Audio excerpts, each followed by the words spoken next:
జై శ్రీరామ్, శ్రీమాత్రే నమః, శ్రీ గురుభ్యో నమః. 2025 సంవత్సరం మే 19వ తారీఖు నుంచి నవగ్రహాల్లో ప్రత్యేకమైన గ్రహాలు 2 గ్రహాలు అవి ఎప్పుడూ కూడా సమసప్తకాల్లోనే ఉంటాయి. అంటే ఒకదాని నుంచి ఒకటి సమసప్తకాల్లోనే ఉంటాయి, అంటే ఎదురుబెదురుగానే ఉంటాయి. ఆ 2 ప్లానెట్స్ ఏంటంటే రాహుదేవుడు మరియు కేతు భగవానుడు. వీళ్ళిద్దరూ కూడా ఎప్పుడు సమసప్తకాల్లోనే ఉంటారు, వక్రగతిలోనే ఉంటారు, ఎప్పుడు కూడా కాలచక్రంలో, కాలపురుషుడు కుండలిలో.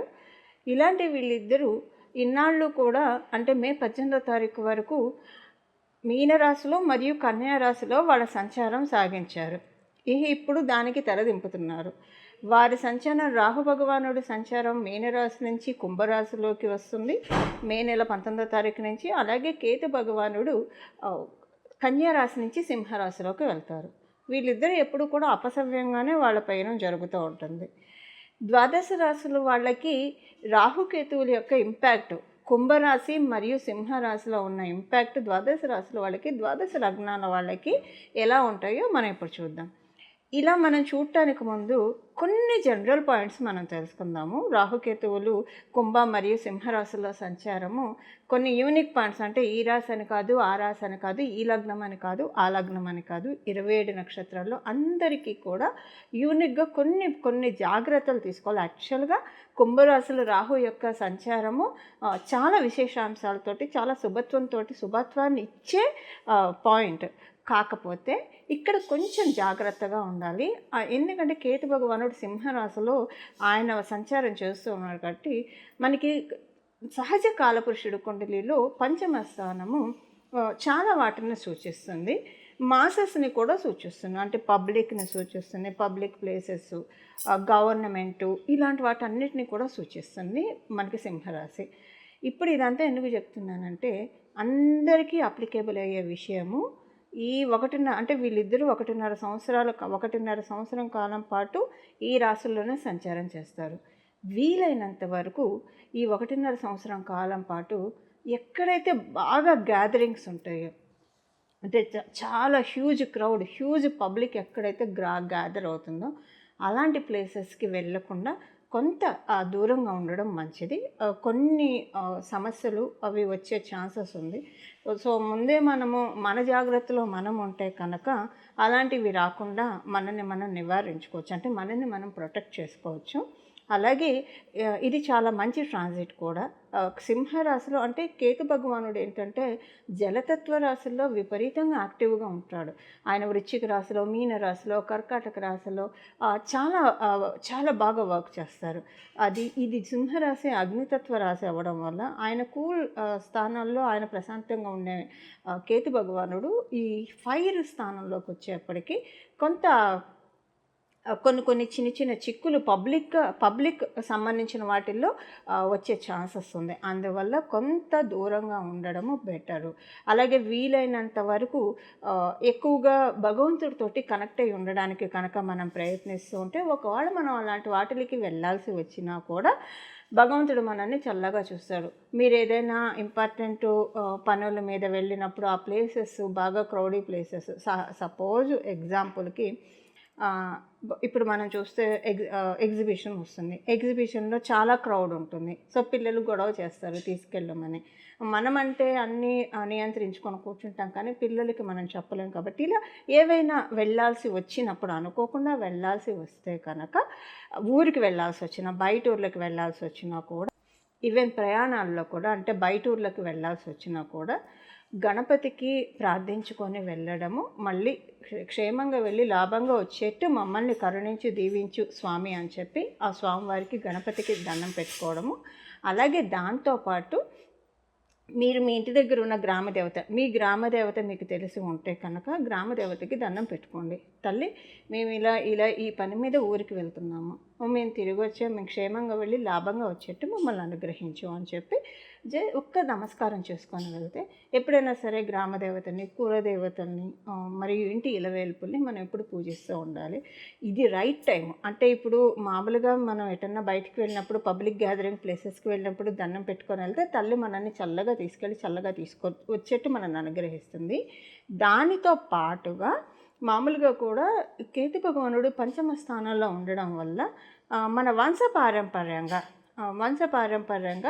మన ఇంట్లో జరుగుతున్న ఆచారాలు అంటే మన పెద్దలను అడిగి తెలుసుకొని వాళ్ళు ఏ ఏ దేవతల్ని పూజించేవాళ్ళు, ఎక్కడైనా ఏదైనా బ్రేక్ అయిందా అది తెలుసుకొని కంటిన్యూ చేయడానికి ప్రయత్నిస్తే కనుక చాలా మంచిది. అసలు ఇలా ఏం మాకు తెలియదు అని అంటే గ్రామదేవతకి అలాగే ఇలవేలుపుకి ప్రతిరోజు కూడా దండం పెట్టుకోవడము వీలున్నప్పుడు. ఉదాహరణకి మీ ఇలవేలుపు సుబ్రహ్మణ్య స్వామి వారే అనుకోండి, ఉదాహరణకి మంగళవారం సుబ్రహ్మణ్య స్వామి వారి ఆలయానికి వెళ్ళి రావడము. ఇదంతా ఎందుకు చెప్తున్నానంటే కేతు భగవానుడు పంచమ స్థానంలో మంచి రిజల్ట్స్ మనందరికీ ఇవ్వాలంటే కనుక చాలా మంచి రిజల్ట్స్ ఆయన ఇవ్వగలుగుతాడు. కానీ దానికి మనము ఒక పిటిషన్ పెట్టుకోవాలి ఆయన దగ్గర. పిటిషన్ పెట్టుకుంటేనే దాన్ని ఆయన ఆమోదిస్తాడు. ఆయనకి పిటిషన్ మనం డైరెక్ట్గా ఇవ్వలేము. ఆయనకి పిటిషన్ ఇవ్వాలంటే మన ఇంటి గ్రామదేవతల్ని, మన ఇంటి ఇలవేల్పుని, అలాగే గణపతి స్వామి వారికి, కులదేవతకి దండం పెట్టుకోవడం వల్ల వీళ్ళకే ఏంటంటే కేతు భగవానుడు ఇలాంటి గాడ్స్ అందరినీ సూచిస్తాడు. ఆయన అప్పీజ్ అవుతాడు. అలాగే గణపతి కేతు భగవానుడికి అధిదైవం. సో మనకి ఎలాగైనా చెప్పక్కర్లేదు, ప్రతి పూజకి గణపతికి అగ్రతాంబూలం ఇస్తాం కాబట్టి గణపతి పూజ, గణపతి ప్రార్థన చేసుకుంటే చాలా మంచిది. ఇలా చేయడం వల్ల మీకు ఎవరికైనా మీ గ్రామదేవత తెలియకపోతే ఇంటి దగ్గర ఏదో ఒక గ్రామదేవత ఆలయం అయితే ఖచ్చితంగా ఉంటుంది. అక్కడికి వెళ్ళి దండం పెట్టుకోండి. తల్లి మా గ్రామదేవత ఎవరో మాకు తెలియదు, నువ్వే తెలిసేలాగా మాకు చెయ్యి. ఒకవేళ మాకు తెలియదు కాబట్టి మీరందరూ అక్క చెల్లెలే కాబట్టి నీకు నేను నమస్కరిస్తున్నాను. అలాగే నా నమస్కారము మా గ్రామదేవతకి చేరేట్టు నువ్వే మమ్మల్ని కరుణించు తల్లి అని చెప్పి అమ్మవారికి దండం పెట్టుకోవడము, వీలుంటే ఏమైనా సుమంగళి ద్రవ్యాలు అమ్మవారికి సమర్పించి రావడం, ఇలాంటివన్నీ చేస్తే కేతు భగవానుడు చాలా అప్పీజ్ అవుతాడు. ఆయన చాలా ప్రసన్నతను పొందుతాడు. ఇప్పుడు కేతు భగవానుడి ప్రసన్నతను మనం తీసుకుంటే కనుక ఇది చాలా అంటే చాలా మంచి సమయము. కేతు భగవానుడు పంచమ స్థానంలో ఉంటూ మనకి అందించే బ్లెస్సింగ్స్ని మనం పరిపూర్తిగా తీసుకోవడానికి చాలా అంటే చాలా మంచి సమయము. ఈ సమయాన్ని మనం ఈ విధంగా సద్వినియోగం చేసుకుందాం. నేను ఇప్పుడు కేతు భగవానుడి యొక్క పరిహారం మాత్రమే చెప్పాను. ఎండ్లో రాహు భగవానుడికి సంబంధించిన పరిహారం ఏం చేసుకోవాలో మనం తెలుసుకుందాము. ఇప్పుడు మీ రాశి వాళ్ళకి ఎలా ఉంటుందో చూద్దాము. కన్యారాశిలో పుట్టిన వాళ్ళకి, కన్యా లగ్నంలో పుట్టిన వాళ్ళకి రాహుకేతువుల యొక్క సంచారము ఎలాంటి ఫలితాన్ని ఇస్తుంది? మీకు షష్ఠ స్థానంలో అలాగే వ్యయ స్థానంలో వీళ్ళిద్దరి సంచారం జరుగుతూ ఉంది. కేతు భగవానుడు వ్యయ స్థానంలో, రాహుదేవుడు షష్ఠ స్థానంలో సంచారం చేస్తూ ఉన్నాడు. షష్ఠ రాహువు మంచి యోగాన్ని ప్రసాదిస్తాడు, చాలా మంచి యోగాన్ని ప్రసాదిస్తాడు. ఇక్కడ షష్టము మరియు లాభము కూడా కలిసి వచ్చింది. అంటే కాలపురుషుడు కుండలిలో ఇది లాభస్థానమైంది, మీ రాశి నుంచి చూసుకుంటే అది షష్ఠ స్థానమైంది. అందువల్ల ఏమవుతుందంటే మీకు లోన్ బర్డన్ అనేది 1.5 ఇయర్లో రాహు భగవానుడు క్లియర్ చేసే తీరుతాడు. It's a promise to you people. మీకు ఆయన వాగ్దానం చేస్తూ ఉన్నాడు. ఆయన మీకు ఇప్పుడెందుకు షష్ఠ స్థానంలో గోచారంలో సంచారం చేస్తున్నారంటే మీకు ఏమన్నా అప్పులు ఉంటే అప్పులన్నీ కూడా ఈ 1.5 ఇయర్లో మీరు క్లియర్ చేసే విధంగా మీ ఆర్థిక స్థితిగతులను ఆయన పెంచుతున్నాడు. లోన్స్ ఏమన్నా లాంగ్ రన్నింగ్ లోన్స్ ఉంటే ప్రీ క్లోజ్ కూడా మీరు చేయాలనుకుంటే చేసే అవకాశాన్ని కూడా ఆయన కలిగిస్తూ ఉన్నాడు. అంటే that depends upon your mind set. అది మీకు కలిగిస్తూ ఉన్నాడు.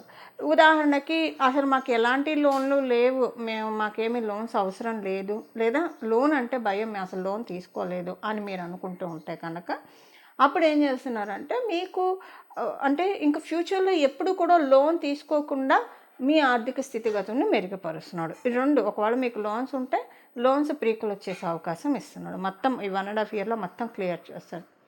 మీకు లోన్స్ ఏం లేకపోతే కనుక అప్పుడు అలాంటి వాళ్ళకి ఈ పాయింట్ అప్లికేబిలిటీ ఉంటుంది. ఆల్రెడీ రన్నింగ్ లోన్ ఉన్న వాడికి ఈ పాయింట్ అప్లికేబిలిటీ ఉండదు. లోన్స్ ఏం లేకపోతే కనుక ఇక మీకు అసలు లోన్ తీసుకునే అవసరమే మీకు రానియకుండా ఆయన మిమ్మల్ని దీవిస్తూ ఉన్నాడు, షష్ఠ స్థానంలో ఉంటాడు. అలాగే రాహు భగవానుడు షష్ఠ స్థానంలో ఉంటూ ప్రతి విషయంలో కూడా ఒక మంచి ఐడియాలజీని ప్రసాదిస్తూ ఉన్నాడు. ఇప్పుడు ఏదైనా ఒక సమస్య వచ్చింది అనుకోండి, ఈ సమస్య ఎందుకు వచ్చింది, ఈ సమస్య రావడానికి కారణం ఏంటి, మూల కారణం ఏంటి, అసలు ఈ అంటే షడ్రిపూస అని అంటాం మనకి షష్ఠ స్థానము, రుణరోగ శత్రుస్థానము అది. సో ఇవి అంటే దేనివల్ల ఇప్పుడు ఒక ఇబ్బంది వచ్చింది, అది దేనివల్ల వచ్చింది? నేనేమన్నా తప్పు చేయడం వల్ల వచ్చిందా? లేదా ఎక్కడైనా ట్యాకిల్ చేయడంలో మిస్టేక్ చేయడం వల్ల వచ్చిందా? అసలు దేనివల్ల ఏ సమస్య అయినా ఎందుకొస్తుంది అన్నది డీప్‌గా మీరు కరెక్ట్ చేసుకోవడానికి అవకాశం ఇస్తూ ఉన్నారు. ఒక్కోసారి మనకి తెలియకుండానే మనం కొన్ని సమస్యలు మనం కొని తెచ్చుకుంటూ ఉంటాం. మన బిహేవియర్ ద్వారా కావచ్చు, మనం తెలిసి తెలియకుండా మాట్లాడే మాటల ద్వారా కావచ్చు, సమ్‌టైమ్స్ అది కూడా అవుతుంది. అలా ఉంటే అలా మనకి చెప్తారనమాట. దీనివల్ల ప్రాబ్లమ్ వచ్చింది. సో, అంటే మొత్తం ఏంటంటే ఒకవేళ రియలైజేషన్ అవ్వాల్సుంటే రియలైజేషన్ చేపిచ్చి మనల్ని మనం కరెక్ట్ చేసుకునే విధంగా చేస్తారు. అసలు రియలైజేషన్ అయ్యే పాయింటే లేదు. అంతా ప్రాపర్‌గా ఉన్నాం మనం. అప్పుడు అంటే ఎప్పుడు కూడా అందరితోటి సద్భావంతోటి అందరితోటి మంచిగా అంటే నోరు మంచిదైతే ఊరు మంచిదవుతుందని మంచిగానే ఉన్నాం. ఎవరితోటి కూడా రూడ్‌గా మాట్లాడడం కానీ, ఒక మాట నోరు జారడం కావచ్చు, ఇలాంటివి మేమేం చేయలేదు. చాలా ఆచితూచి మాట్లాడతాం. అవతల వాళ్ళ ఫీలింగ్స్‌కి మేము బాగా రెస్పెక్ట్ ఇస్తాము. అసలు వాళ్ళని కల్లో కూడా హర్ట్ చేయాలని మేము అనుకోము మా మాటల ద్వారా. అనుకునే మనస్తత్వంలో మీరొకళ్ళైతే కనుక చాలా మంచి ట్రాన్సిట్ ఇది. ఎందుకంటే ఇలా ఉన్న మనస్తత్వం వాళ్ళు అంటే మెత్తగా ఉంటే మత్తబుద్ధి అవుతుందన్న చందాన చాలామందొచ్చి తొక్కుతూ ఉంటారు. అంటే అసలు అబ్సల్యూట్‌గా నోటి దురుసుతనం లేదు. అసలు ఒక్కళ్ళని ఒక్క మాట అనే ఇది లేదు. వెటకారం లేదు. అసలు ఒక్కళ్ళని ఒక్క మాట అనే మనస్తత్వం మాది కాదు. పొరపాటున కూడా ఎవరిని అనుకునే మనస్తత్వం మీది అయితే కనుక. సో, అంటే 1, 2 మాటలు ఎప్పుడన్నా వస్తూ ఉంటాయి. అలా కాకుండా జస్ట్ జనరల్‌గా డే టు డే లైఫ్‌లో మన వల్ల ఎవరు కష్టపడలేదు. అంటే ఇది ఎలా తెలుస్తుంది? మనం అందరితోటి మైత్రిగానే ఉంటాం. అంటే అందరూ మనతోటి మైత్రిగానే ఉంటారు. మన పేరు వాళ్ళకి వినిపిస్తే వాళ్ళ కళ్ళల్లో ఒక మెరుపు వస్తే గనక డెఫినెట్‌గా మీరు ఈ క్యాడర్‌లో వస్తారు. ఇప్పుడు నేను చెప్పే క్యాడర్‌లో వస్తారు. కళ్ళల్లో ఒక మెరుపు, ఆనందం వస్తే కనుక డెఫినెట్‌గా ఈ క్యాడర్‌లో మీరొస్తారు. అప్పుడేంటంటే అందరూ అంటే ఎప్పుడూ అందరూ గుడ్ బుక్స్‌లో ఉంటాం మనం అనవసరంగా అనకపోతే. దీనికి రివర్స్ ఎక్కడంటే అంటే ఇప్పుడు నేను చెప్పాను రియలైజేషన్ మనకొస్తుందా? లేదా మనకొచ్చే రియలైజేషన్ ఎవరికైనా రియలైజేషన్ వస్తే అదెలా మీరు తెలుసుకోవాలంటే మిమ్మల్ని అంటే మీ గురించి అందరూ కూడా మీ చుట్టూ ఉన్నవాళ్ళు మీ గురించి ఎలా ఉన్నారు? ప్రతికూలంగా ఉన్నారా? అనుకూలంగా ఉన్నారా? ఇది చూసుకోండి. ఎక్కువ మంది ప్రతికూలంగా ఉన్నారు అంటే అప్పుడు రియలైజేషన్ మీలో ఇప్పిస్తాడు రాహు భగవానుడు.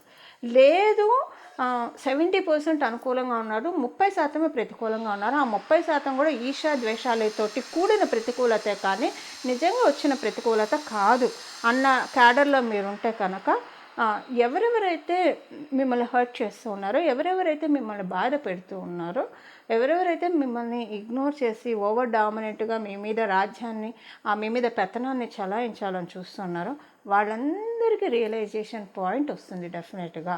ఎలా రియలైజేషన్ ఇప్పిస్తాడంటే రాహు భగవానుడు ఇంక వాళ్ళు మీ జోలికే కాదు ఇంక జన్మలో ఎవరి జోలికి వెళ్ళరు. అలాంటి టర్న్స్ ఆయన ఇప్పిస్తాడు. అంటే రాహు భగవానుడు ఇచ్చే స్ట్రోమ్స్ మామూలుగా ఉండవు. ఆయన ఇంకా అంటే మొత్తానికి రిపేర్ చేసేస్తాడు. సో, సెల్ఫ్ రియలైజేషన్ మీకు షష్ఠ స్థానంలో ఉండడం వల్ల ఒకవేళ మీరు రియలైజ్ అవ్వాల్సి ఉంటే అంటే ఎక్కువగా అయితే మిమ్మల్ని ఇబ్బంది పెట్టాడు. కానీ ఈ ప్రాబ్లమ్ ఎందుకొస్తుంది? ఈ ప్రాబ్లమ్ ఎందుకొస్తుంది? ఓహో! ఇక్కడ నన్ను నేను కరెక్ట్ చేసుకుంటే ఇక్కడ ఈ ప్రాబ్లమ్సే రావు. ఇలాంటి ఐడియాలజీని ప్రసాదిస్తాడు. అది కూడా రియలైజేషనే కదా! సో, ఇలాంటి రియలైజేషన్‌ని షష్ఠ స్థానంలో ఉండి ఆయన ప్రసాదిస్తూ ఉన్నాడు. So, it's good. అంటే కర్మల్ని మొత్తం కూడా అక్కడ లాభాన్ని ఆయన మీకు ఇవ్వాలంటే లాభస్థానం న్యాచురల్ కాలపురుషుడు కూడా సహజ కాలపురుషుడు కుండలిలో అది ఆయనకి లాభరాశి కూడా అవ్వడం వల్ల మీకు ధనాన్ని ఆయన ప్రసాదించాలంటే రియలైజేషన్ ఇప్పించాలి మీకు. ఒకవేళ మీకు రియలైజేషన్ తీసుకునే అవసరం లేకపోతే అప్పుడు మామూలుగానే ఇస్తాడు. మీ మీ పట్ల ఎవరైతే వ్యతిరేకిస్తున్నారో వాళ్ళకి రియలైజేషన్ ఇప్పిస్తున్నాడు. అలాగే మీకు కనుక మీ రాశిలో అంటే మీది కన్యా రాశి అయ్యి కన్యా లగ్నం అయ్యి మీ రాశిలో సూర్యనారాయణ మూర్తి కూడా ఉన్నాడే అనుకోండి. మంచి నేమ్ అండ్ ఫేమ్‌ని మీకు కలిగిస్తున్నాడు. అందరితోటి అంటే విమర్శకుల ప్రశంసలను అందుకునే విధంగా మీరుంటారు. ప్రతి ఒక్కళ్ళు అప్రిషియేట్ చేసే వాళ్ళే ఉంటారు మీ డెస్టినీలో. ఇది ఎప్పుడు కన్యా రాశిలో ఎవరికైనా సూర్యనారాయణ మూర్తి ఉన్నవాళ్ళు అంటే మీది ఒకవేళ కన్యా రాశి లగ్నం కాకపోయినా మీకు కన్యా రాశిలో సూర్యనారాయణ మూర్తి ఉన్నా కూడా ఈ పాయింట్ అప్లికేబిలిటీ ఉంటుంది. అంటే జనాల హృదయాన్ని గెలిచే విధంగా సూర్యనారాయణ మూర్తి కూడా ఇక్కడ దీవిస్తున్నాడు. ఎందుకంటే అక్కడ రాహు భగవానుడు ఆయన వర్కింగ్ ఆయన చేసినప్పుడు సూర్యనారాయణ మూర్తి కన్యా రాశిలో ఉండి మీకు కూడా దీవెనని ప్రసాదించాలి కాబట్టి ఇలాంటివన్నీ జరుగుతాయి. ఇక ఉద్యోగస్తులకి ఇది మంచి ట్రాన్సిటే. ఉద్యోగస్తులందరికీ కూడా రాహు భగవానుడు మంచి బూస్టప్ ఇస్తూ ఉన్నాడు. కెరియర్‌లో మిమ్మల్ని మంచి ఎలివేషను, ఒక మంచి బ్రేక్ ఇస్తూ ఉన్నాడు. చాలా గుడ్ బ్రేక్ మీకు వస్తూ ఉంది. వ్యాపారస్తులకి కూడా మంచి అనుకూలతలను ఆయన ప్రసాదిస్తూ ఉన్నాడు. అనుకూలతలు ఎలా ఉంటాయంటే, ఏ విషయాల్లో అనుకూలతలు ఉంటాయంటే, మీరు అంటే అనిపిస్తూ ఉంటుంది మీకు బిజినెస్ అవ్వట్లేదేమో, ఇంకా అవ్వదేమో, ఇదా వేరేది చెయ్యాలా, ఇలా అనిపిస్తూ ఉంటుంది. బట్ అంతా మీకు వెళ్ళిపోతూనే ఉంటుంది. సో ఈ 1.5 ఇయర్ ఇదే ఆలోచనలో మీరు ఉంటారు. బట్ ఓకే, మీకు అంటే బిజినెస్ చేసే వాళ్ళకి బెనిఫిట్ అయితే ఆయన ఇస్తూ ఉన్నాడు.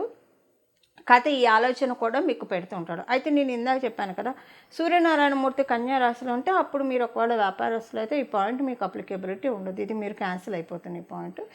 రిమైనింగ్ పీపుల్కి ఏంటంటే కొంచెం ఇలాంటి ఆలోచనలు వస్తూ ఉంటాయి అన్నమాట. బట్ వెళ్ళిపోతూ ఉంటుంది, మొత్తం వెళ్ళిపోతూ ఉంటుంది. కొంచెం వ్యాపారస్తులు మీకు వ్యయ స్థానంలో కూడా ఆయన సంచారం చేస్తూ ఉన్నాడు. అంటే మనకి సప్తమ స్థానం నుంచి, మీ వ్యాపార స్థానం మీన రాశి అయింది, మీ రాశి నుంచి అది సహజ కాలపురుషుడు కుండలిలో వ్యయ స్థానం అయింది. అలాగే రాహు భగవానుడు మీకు వ్యయ స్థానంలో సంచారం చేస్తున్నాడు. అంటే మీనరాశి నుంచి సప్తమ స్థానం నుంచి వ్యయ స్థానంలో సంచారం చేస్తూ ఉన్నాడు.